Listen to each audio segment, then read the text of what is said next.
We want to empower people to become teachers, no matter who they are. So in exchange for your time, we also pay you. Welcome to NAS Academy.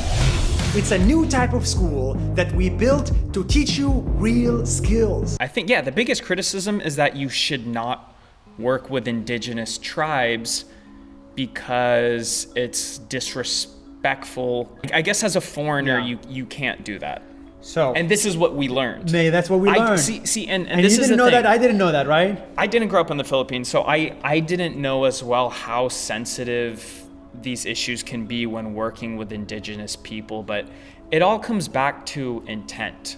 And initially, I didn't believe you're trying to scam them, and you're not trying to trick them. Yeah. I believe. No, that is the truth.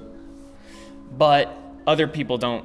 The people that got mad believe that you're trying to trick them and everything. But at the end of the day, something that I think we both learned and a lot of people learned is you probably should not work with indigenous tribes. So actually what I learned is that we should hire a leadership team in the Philippines. And that's exactly what we did. So we went there, and basically now NAS Academy is led by an incredible team. They're very smart people, and they are the ones who do these partnerships. I have nothing to do with it. They lead the efforts. You know what? I remember when this whole controversy happened, my biggest question was because I didn't know how in the field you are. You have 120 employees. Yep. And a lot of people don't realize this, that you're not doing all the work and everything. You have a huge corporation. I'm not even editing the videos. Yes. Of course you're not editing. There's so much stuff going on. Yeah. I was thinking, how did Nasir's team let this happen? How did it make it past all these people? So I was wondering, did someone on your team get in trouble? Did someone get fired? Yeah. I have so many questions about your team. Nobody got fired and nobody got scolded at all. Really? There's been zero guilt. So you took all the responsibility for that blunder? At the end of the day. But don't you believe someone on your team, since there's this line, should have saw that coming? No, zero. Nobody. Yeah. At napakaganda kasi napaka-open po ng puso ng NAS Academy na kung ano man yung nangyari na hindi naman nila sinadya, ay handang-handa sila na pumunta rito.